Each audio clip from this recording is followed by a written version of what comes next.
Mesdames et messieurs, bonjour et merci de rester fidèles à nos programmes. Les membres du parti Moël Bénin ont tenu leur conseil ordinaire le week-end écoulé à Cotonou. Un conseil au cours duquel les militants de cette formation politique ont procédé à la désignation de leur candidat à l'élection présidentielle de 2021. Tout est vite parti et à l'issue de ce que nous pourrions appeler les primaires au sein du parti Moël Bénin, l'identité du candidat a été dévoilée. Il s'agit de l'actuel occupant du palais de la Marina, Patrice Talon. Depuis l'ouverture de cette semaine, le parti est pris en tenaille entre critiques et incompréhension, mais aussi des éléments de justification. Nous évoquons le sujet sur cette émission avec notre invité. Sefis Beoagia, bonjour. Bonjour monsieur. Vous êtes le secrétaire général du parti Moël Bénin. Merci d'avoir accepté notre invitation. C'est moi. Dans les toutes dernières minutes de cette émission, si le temps nous le permet, nous parlerons d'autres sujets et d'actualités qui vont sans doute vous intéresser. Le COSLEPI avec l'appurement de la liste électorale, le principe du parrainage sera également évoqué et sans doute la naissance prochaine du parti d'opposition, les démocrates. Pour m'accompagner ce matin en plateau avec moi, mon confrère Landry Roueton, bonjour. Bonjour Joël. Voilà, donc ainsi planté le décor. Monsieur Sefis Beoagia, nous attendions le parti, pour ne pas dire que beaucoup de Béninois attendaient le parti chez Moël Bénin à l'élection, au cours des 2 dernières élections, les législatives, vous n'étiez pas, les communales, vous n'étiez pas non plus, et on s'attendait à ce que le parti puisse prendre part à l'élection présidentielle. Encore là, le parti semble avoir jeté l'éponge avant le match. Que s'est-il passé? Eh bien, je vous remercie. Premièrement, les raisons pour lesquelles le parti n'a pas pu prendre part aux élections législatives et communales sont connues. Et il faut simplement lire le réquisitoire du procureur général près la Cour suprême pour comprendre que Moël Bénin méritait bel et bien d'aller aux élections. Mais ça, c'est un autre débat. Avions-nous jeté l'éponge pour la présidentielle? Non, pas du tout.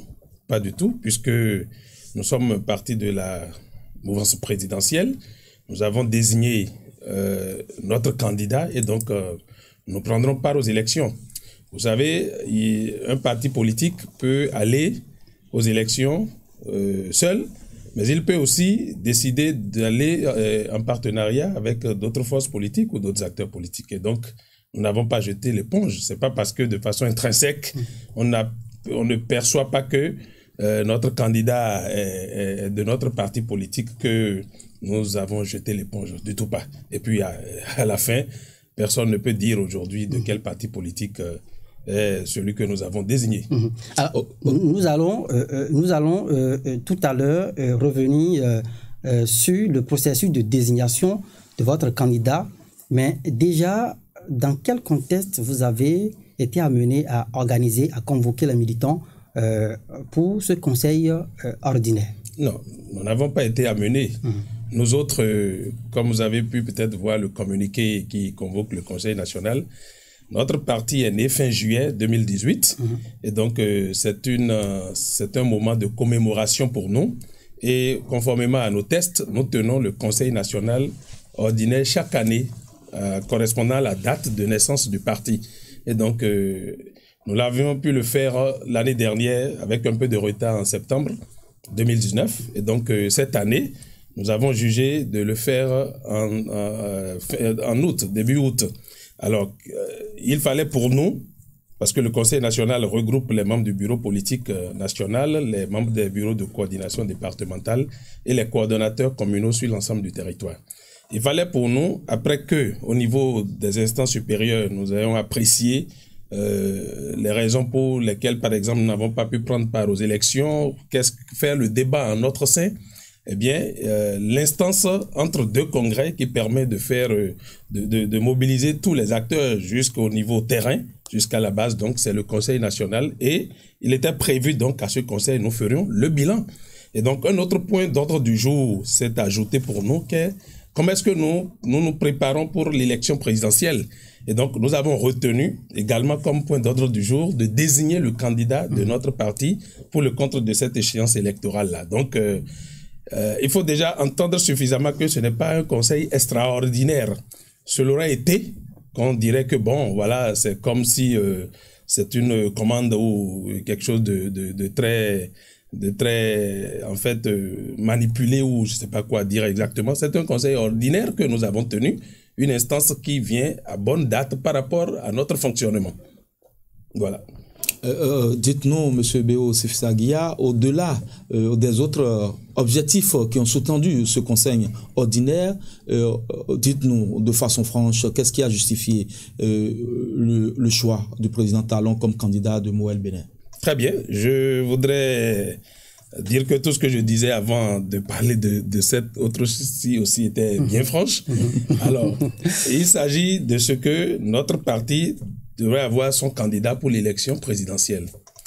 Et nous avons, à cette question, au niveau des coordinations, nous avons ouvert le débat. Dans une première démarche, nous avons voulu faire un grand débat plénière directement pour qu'une synthèse se dégage. Mais après, certains participants au conseil ont proposé plutôt que nous puissions laisser les coordinations débattre de la question en leur sein. Donc, elles ont été regroupées par le nombre de coordinations départementales que nous avons. Nous en avons 15 au plan national et 4 à l'international. 15 parce que nous avons subdivisé des départements comme le littoral, l'Atlantique et l'Ouémé en 2. Et donc, ces coordinations se sont retrouvées entre elles. Le débat par les délégués a été fait et à l'issue donc des débats, 12 des coordinations ont porté le choix sur M. Patrice Talon et 3 ont porté le choix sur M. Jacques Ayadji. C'est ça peut-être qui fait que le calcul de pourcentage donne l'un 20%, l'un 80%. Il faut signaler déjà qu'aucun d'eux n'était demandeur de rien à Moël Bénin, ni M. Jacques Ayadji, comme moi, M. Patrice Talon.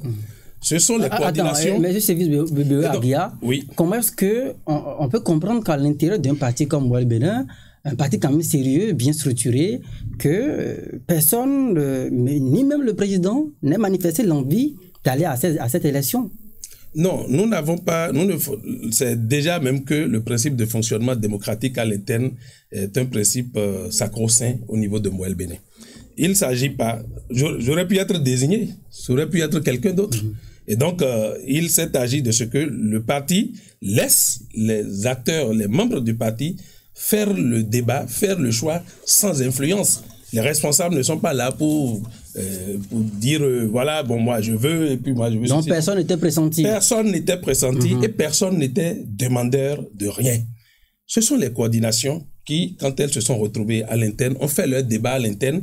Et donc, 12, comme j'ai dit, ont porté le choix. On dit, ben, nous, on voudrait bien que ce soit M. Patrice Talon qui soit le candidat du parti. D'autres ont dit, ben, nous voudrions que ce soit le président du parti qui soit candidat du parti. Et donc, contrairement à ce qu'une certaine opinion pense, il n'y a pas eu de primaire. Parce que pour qu'il y ait de primaire, il faut que les gens se soient portés candidats. Voilà. Il faut qu'il y ait d'élections. Il faut qu'on ait décidé de démarquer. Du tout pas. Il n'en a pas été question.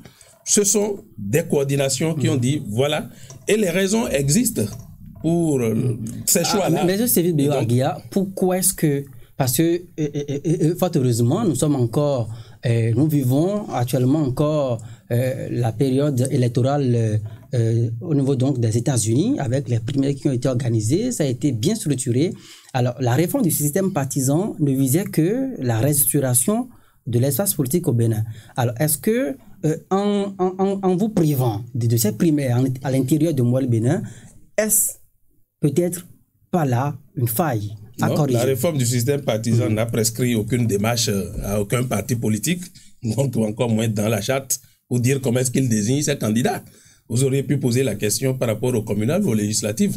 La réforme du système partisan, ce n'est pas parce qu'il s'agit d'élections présidentielles qu'il faut trouver une règle particulière de désignation à l'interne des partis politiques d'un candidat. Du tout pas. Et donc... Vous ne trouvez pas redit sur la méthode adoptée pour aboutir à la désignation de Patrice Talon? Nous avons été très démocrates, ou si vous voulez, on a fait un processus très démocratique à l'interne. Je vous ai parlé au départ d'un débat d'un débat en plénière qui aurait pu se tenir.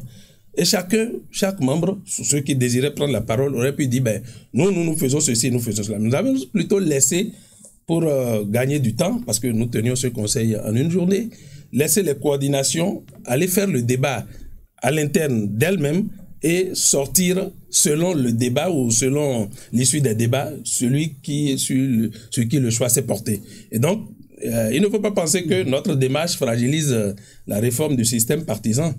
Bon, on ne voit pas, il n'y a pas de rapport. Et sur quoi concrètement les militants au sein des coordinations s'étaient fondés pour opérer tel ou tel choix quand on sait que en réalité il s'agissait d'évaluer des idées? Est-ce que M. Jacques Ayadi, en tant que président du parti, était porteur d'un projet et de façon comparative, les militants ont mis sur la table le projet de Patrice Talon et ont comparé ça avec le projet de M. Jacques Ayadi et ont fini par trancher? Monsieur Jacques Ayadi est porteur d'une vision qui est celle du parti. Pour que nous créions le parti, il faut bien que nous ayons une vision. Et c'est des militants qui au départ se retrouvent. Il y a un leader qui se dégage parmi nous, il s'appelle Monsieur Jacques Ayadi.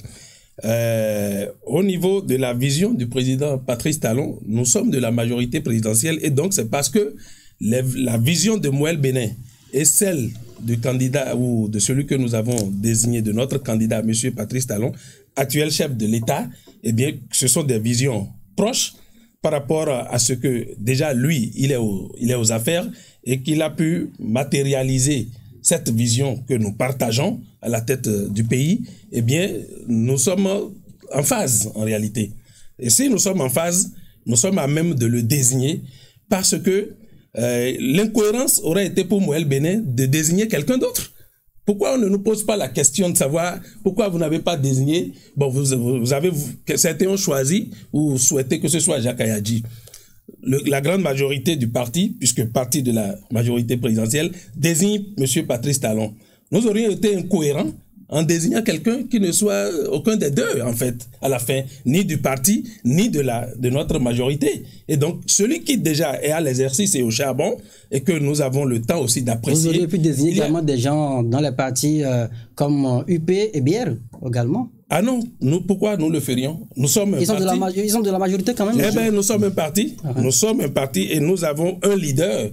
Et nous ne pouvons pas, il ne faut pas percevoir M. Patrice Talon aujourd'hui comme dans une logique ou dans un système de partisanisme aussi prononcé. Donc, qu'est-ce qu'il dit lui-même? Il est dans du pragmatisme. Nous nous reconnaissons dans ce pragmatisme-là. Et donc, ne nous demandez pas d'aller choisir des candidats ailleurs. Oui, M. Béo Sefisa-Guia, je voudrais juste rappeler que si on se réfère aujourd'hui aux États-Unis, c'est d'abord la référence en matière de démocratie dans le monde. Plus de 200 ans. Vous êtes d'accord pour ce que le confrère dit? On devrait pouvoir passer par les primaires. Je voudrais soustraire le parti. Non, je peux revenir sur ça. Vous aurez la parole tout à l'heure pour le dire. Non, vous faites savoir et vous voulez déduire que je suis d'accord avec ce qu'il a dit. Et ça, par rapport à la référence, il faut me demander ça d'abord. Par rapport à la référence. Parce que le modèle de primaire, ce n'est pas un modèle aussi opposable à tout le monde partout. Pas opposable, donc, d'un pays à un autre, d'un système à un autre, d'une réalité à une autre. Non, on a l'impression que Mouel Bénin s'est enfermé dans un je voudrais pas du tout enfermé. Mouel Bénin a tenu un conseil ordinaire, je vous le rappelle, et a procédé à sa désignation. Si c'était un couvent, peut-être que c'est quelques membres de bureau directeur. Justement, c'est là où je voulais en venir, M. Béo. C'est un organe normal, légitime, légal du parti qui a fait... Oui, c'est là où je voulais en venir tout à l'heure pour dire, je voudrais soustraire votre parti Mouel Bénin de ce registre de partis claniques, de partis ethniques. Vous êtes un parti représenté sur toute l'étendue du territoire national. Et le simple fait d'avoir peut-être choisi Jacques Ayadi, président du parti, est-ce que cela n'a pas émoussé les ardeurs d'autres cadres de ce parti qui auraient voulu peut-être aller à ces élections? Et pourquoi avoir choisi le président Talon, puisque tout à l'heure vous étiez en train de dire que vous n'auriez pas choisi un candidat de l'UP ou de BR quand on sait que le président Talon ne s'est jamais prononcé comme étant un partisan ou quelqu'un qui soutient ou qui est du BR ou de l'UP ou de Mouel Bénin. Pourquoi? Non, mais je crois que vous avez répondu à ma place parce que moi j'ai bien suivi votre question, votre questionnement qui est un argumentaire qui répond à ce que je dis. En réalité, premièrement, nous avons choisi, pourquoi d'autres cadres, pourquoi pas d'autres militant de Mouel Bénin. Oui. Et de la mouvance pourquoi pas. Premièrement, de Mouel Bénin. Oui. Nous ne faisons pas cette extension-là. Je ne sais pas pourquoi vous vouliez que nous la fassions. Oui, puisque vous avez parlé de Patrice Talon en tant que patron de la mouvance. Oui, nous parlons de Patrice Talon en tant que principal leader. Et à la date d'aujourd'hui, je ne sais pas pourquoi est-ce que vous voulez lui coller un partisanisme particulier. Non, on ne le fait pas d'ailleurs. Cela dit... Mais vous le réclamez, Mouel, en le positionnant comme candidat. Ah ben, il lui reste de vous le dire, de dire s'il est Mouel ou pas. Je ne sais pas s'il est Mouel Béné ou pas. Et donc, cela dit, pourquoi pas quelqu'un d'autre du parti? Je vous ai dit, je rappelle, ça va être peut-être la troisième fois que je le dis, il n'a pas été demandeur. Personne n'a été demandeur. Ni M. Jacques Ayadi, et je dis, mais encore moins M. Patrice Talon, et aucun autre responsable du parti. Nous avons dit, voici un sujet que nous mettons en discussion. C'est un point d'ordre du jour. Comment nous l'abordons? On est parti sur un principe de faire un débat plénière. D'aucuns ont dit non, plutôt, laissons les coordinations échanger. Je porterai le débat. Je l'ai lancé. Mais lorsque d'aucuns ont dit, eh bien, non, si on laisse plutôt les coordinations faire le débat en leur sein, on a dit, ok, c'est tant mieux. Et à la fin, chaque coordination avec un porte-parole est venue livrer son résultat. Et donc, bon, nous... Et c'est là, Patrice Talon a remporté. Bien sûr. Donc, est-ce que ce n'est pas une approche fataliste de laisser la coordination faire ce débat? Là, finalement, on fait l'agencement, quelqu'un n'est pas demandeur, l'autre n'est pas demandeur. Et si peut-être quelqu'un parmi les deux arrivait finalement à prendre les rênes alors qu'il n'était pas demandeur, est-ce qu'en ce moment-là, le parti aurait le courage ou se trouverait donc dans l'obligation de demander des comptes à ce monsieur qui n'a pas manifesté l'envie de briguer la fonction présidentielle? Quelqu'un qui n'est pas demandeur, nous aviserons à la fin. Ce n'est pas la fin du monde. Si nous désignons un candidat qui n'est pas en fait, qui ne se sent pas dans la démarche, le problème ne se pose pas. Du tout pas. Nous aurons l'occasion de nous revoir en notre sein. Et justement, Patrice Talon, jusqu'à présent, observe un silence absolu sur sa candidature ou non. Dans ce contexte de suspicion, d'interrogation, sans réponse, vous devancez donc vos amis de la mouvance, vous désignez Patrice Talon comme votre candidat. Que feriez-vous si Patrice Talon demain décline l'offre? Je viens de le dire, nous aviserons. En quoi faisant concrètement? Est-ce que vous allez donc vous choisirez, M. Jacques Ayadi, par exemple? La circonstance va nous amener à avoir une démarche de concertation à nouveau. La circonstance va nous amener à nous retrouver. Il faut féliciter Mouel Bénin pour sa démarche démocratique et sa démarche de non-tergiversation en réalité. Sa démarche d'ouvrir même de façon assez avancé le débat sur la présidentielle, parce que nous ne sommes pas à faire dans du clair sombre, nous ne sommes pas à faire dans de la suscitation, nous ne sommes pas à faire dans, je ne sais pas, une approche, je ne sais pas comment, mercantiliste. Nous sommes allés en Conseil national et nous avons désigné notre candidat. Si sur le chemin, le candidat ou celui que nous avons désigné ne se sent pas dans la peau de porter le projet, nous allons avoir la démarche qu'il faut pour nous adapter à la situation. C'est pas la fin du monde. Mais dites-nous, est-ce que le parti Mouel Bénin avait d'autres choix? Est-ce qu'il y avait d'autres opportunités, d'autres possibilités pour vous, Canton? Canton, non, s'il vous plaît. La preuve, vous avez vu qu'il ne fut pas un choix fermé. Donc, et pourtant, donc, si le parti n'a pas d'autre choix, surtout quand vous savez il y a aujourd'hui le principe du parrainage. Et le Mouel Bénin n'a ni vous retrouvez dans le rôle de porteur d'eau. Vous parlez exactement comme si ce ne sont que les élus ou ceux qui sont à même de parrainer ou les partis ayant des élus qui sont concernés par l'élection présidentielle. Je ne sais pas si c'est ce que dit la charte des partis. Vous et nous, ici, ensemble, nous sommes concernés par l'élection présidentielle. Nous voterons. Est-ce parce que nous avons de parrainer ou pas, ou nous n'avons pas la possibilité de parrainer vous et moi ici, que la question ne nous concerne pas? Et donc, à l'échelle d'un parti politique, nous sommes encore davantage bien concernés. Ce n'est pas une affaire de parrainage à la fin. C'est une affaire de vote populaire, parce que tous les citoyens du pays sont concernés. il ne faut pas réduire le champ de la présidentielle à cette affaire de parrainage. Mais il faut que, avant que M. Service Aguiar par le parrainage, par l'élection présidentielle. Et donc, si un parti comme le nôtre n'a pas d'élu et a même de porter le parrainage, ce n'est pas pour autant qu'il ne peut pas être concerné par le processus électoral qui arrive. Monsieur Béo Aguiar, nous allons recentrer le débat, on va repositionner. Non, on n'était pas sorti. Oui, on va repositionner la question.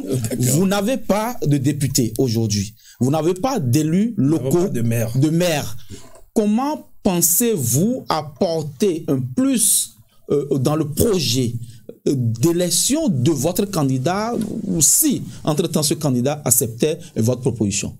Mais moi, je voudrais savoir, à l'opposé, si ce sont seulement les partis qui ont d'élus et de députés ou de maires qui vont faire... C'est ceux-là qui jouent d'abord le premier rôle. Qui auront l'exclusivité de réussir à faire lire le candidat. À positionner d'abord le candidat avant d'être élu.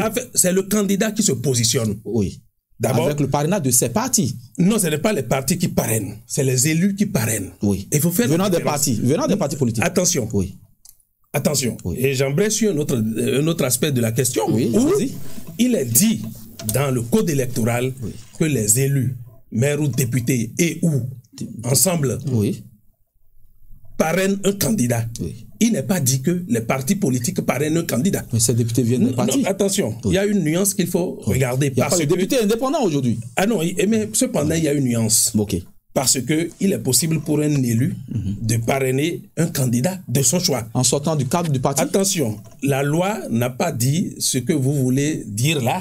La loi dit, le code électoral dit qu'un élu peut parrainer le candidat de son choix. Alors, M. Béo Aguiar, à partir de là, le candidat, c'est lui qui fait une démarche. Non, j'irai au bout. Le candidat, c'est lui qui fait une démarche de mobilisation de parrains, pour le compte de cette élection, de parrainage pour les recueillir. Eh bien, on comprend, et je vous comprends alors sur cette déduction que vous faites, en partie que les élus viennent d'un parti politique. D'accord? Je partage entièrement cette idée. Les élus, c'est un constat, les élus viennent d'un parti politique. Et donc, de ce moment, on peut se dire qu'ils ne devraient pas ou ils ne feront pas une démarche en dehors du parti. Maintenant, j'ai pu suivre un débat, et je crois que c'est un débat totalement ouvert et légal, où on a pensé on a pu entendre des gens ou une personnalité dire que il se peut que ce soit à partir des partis politiques. Mais moi, j'ai écouté un autre son de cloche venant du porte-parole du gouvernement qui rétablit la chose, parce que c'est ce que dit la loi. La loi n'a jamais dit, en l'état où nous sommes, qu'il faut que ce soit les partis politiques qui parrainent. Alors, donc c'est les élus. Il revient au candidat de mobiliser ses parrainages. Monsieur Service Béo Aguiar, c'est bien beau ce que vous dites là, vous voulez être légaliste. Non, mais c'est ce qu'il faut.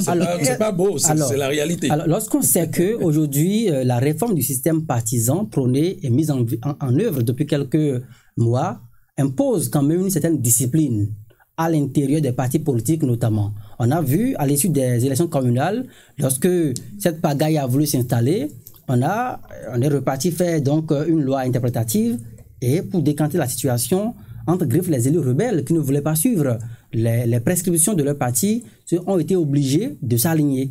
Dans ces conditions, n'est-il pas fondé aujourd'hui de nourrir la suspicion sur le fait que ce parrainage, justement, ne pourra pas être obtenu à tout venant? Vous savez, les élections ne sont pas les mêmes. Les enjeux électoraux aussi. Et ce n'est pas pour rien que le constituant a mis dans la Constitution les règles particulières d'élection du président de la République. C'est dans la Constitution que ça se trouve. Je ne vois pas forcément pour les autres élections, en tout cas l'élection que vous évoquez là, et communale. Pour l'élection présidentielle, et à aucun moment, le constituant, ou c'est comme ça on le dit, il n'a dit qu'il faut que le candidat à l'élection présidentielle dépose au titre de ses dossiers la carte de membre d'un parti. Ce qui est fait, et qu'il vaudrait quand même que un acteur, une personnalité, un citoyen qui aspire à la fonction présidentielle, qui ne vienne pas comme un surpuissant, un oiseau rare, et qu'il ait le sentiment de dominer tout le monde, qu'il aille échanger, discuter avec des élus, et peut-être autour avec leur formation politique, pour que la gouvernance qui va arriver après son élection, eh bien, ce soit une gouvernance politique bien assise. C'est un peu ce qu'il faut comprendre. Mais à aucun moment, il n'est pas... Ce que dit la loi ne dit pas que nous devrions sortir de là. Et donc, je comprends votre esprit des choses, mais c'est ce qui est la réalité aussi et qui est conforme à notre pays. Dites-nous, si entre-temps, les balises du parrainage sont sautées, Moël Bénin aurait d'autres candidatures? Je ne pense pas, parce que Moël Bénin, la condition ou les conditions dans lesquelles Moël Bénin aurait un autre candidat, c'est si celui que nous avons désigné ne se porte pas candidat. Sinon, nous sommes dans une démarche de cohérence. Nous n'avons pas eu de candidat à l'interne, du moins les membres du parti représentés au niveau où il faut n'ont pas eu de candidat. Le choix n'a pas été suffisamment porté sur un des nôtres, mais la cohérence voudrait que ce soit celui que nous soutenons, qui est notre leader au niveau de la majorité présidentielle que nous avons désigné. Si à l'arrivée, il n'est pas dans la démarche, nous aviserons. Patrice Talon accepte d'être votre candidat à la suite? Eh bien, il accepte d'être candidat à l'élection présidentielle. Votre candidat aussi. Et il sera notre candidat, de fait, pour la suite. Et il se peut bien que d'autres partis politiques le portent également. Voyez-vous, nous, on a peut-être on a ouvert une voie, mais il se peut que d'autres partis politiques fassent la démarche. Alors, la suite pour Moël Bénin, c'est de faire gagner M. Patrice Talon. C'est de faire en sorte qu'il ait son second mandat. Donc vous irez sur le terrain, dans la condition que, quand il dit oui, je m'en vais, c'est de faire qu'il gagne. Et donc, le temps va très vite. Nous avons encore 5 minutes à passer ensemble sur cette émission. Alors, nous avons suffisamment écouté. Vous avez expliqué le processus de désignation de M. Patrice Talon. Nous espérons que vos explications auront donc suffi à lever, donc, à faire taire ou affaiblir la polémique en cours depuis une semaine. Nous allons cette fois-ci parler de 2 ou 3 sujets majeurs rapidement avec vous, de façon synthétique.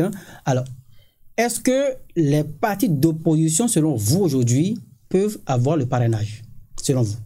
La loi a dit qu'un candidat, ce n'est pas qu'un candidat à l'élection présidentielle mobilise des parrainages, il se fait parrainer. Si un candidat se réclame de l'opposition ou d'un parti de l'opposition, c'est à lui de mobiliser les élus qu'il faut pour porter sa candidature. Est-ce que vous êtes convaincu de ce que vous dites? Si on disait par exemple, et c'est là où vos questions viennent à point nommé, si on disait par exemple que ce sont les partis qui ont des élus qui sont à même de parrainer, le jeu serait totalement fermé.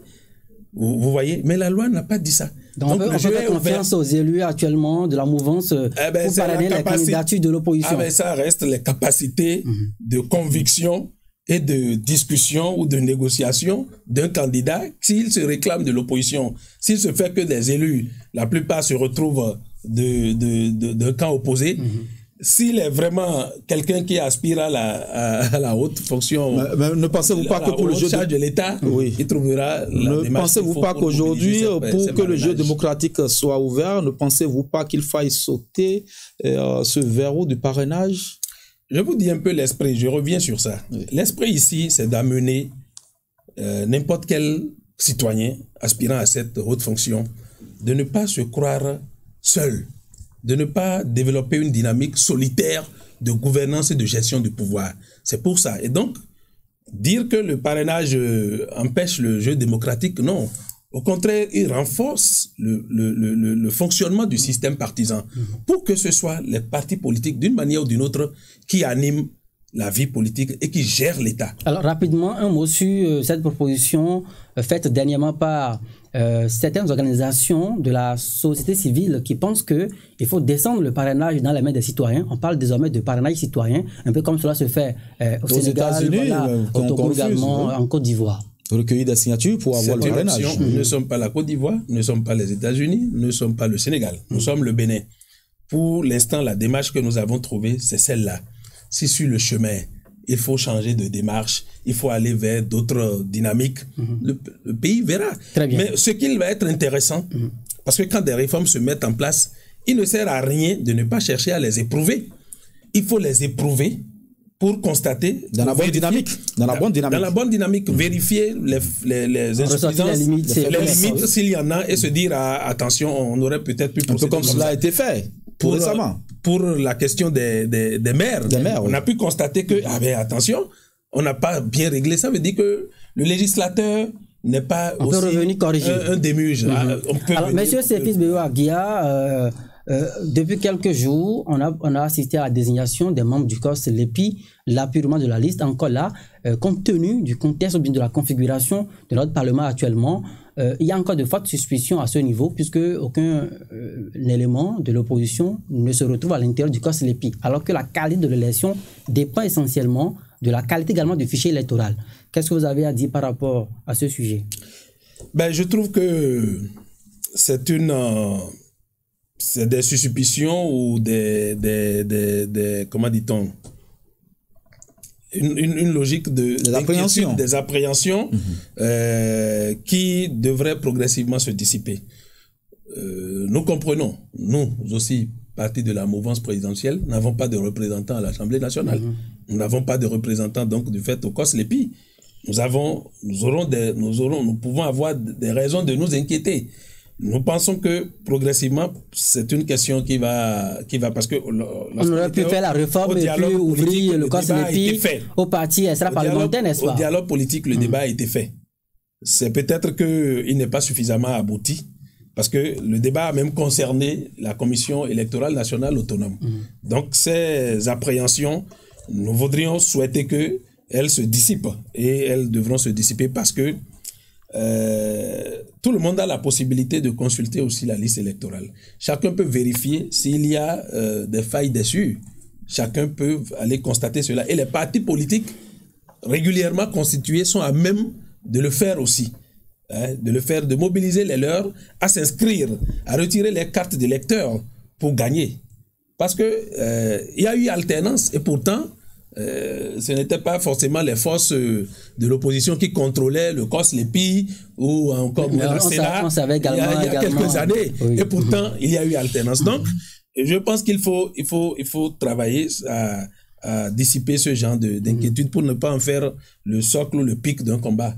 Très bien. Nous allons évoquer le tout dernier sujet rapidement en 1 minute. Monsieur Sefis Béo Aguia, dans quelques jours, le parti Les Démocrates va avoir donc jour. Finalement, vos amis de l'opposition sont dans la même dynamique et annoncent également qu'ils seront bel et bien présents à l'élection prochaine.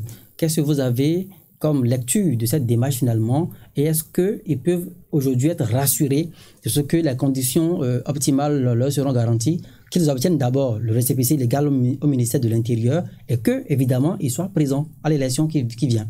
Bon, je vous entends dire que nous sommes des amis. D'accord? Puisque vous partagez le même espace politique, je le rappelle. Ok. On est en dehors. C'est à ce titre. Et cela dit, en fait, c'est une bonne nouvelle pour la démocratie. Lorsque des forces politiques décident d'investiguer ou des citoyens décident de se réunir ou de se mobiliser pour se constituer en une organisation politique régulière pour participer au débat politique nationale et aspirer à la gouvernance du pays. On ne peut pas dire que c'est mauvais pour la démocratie.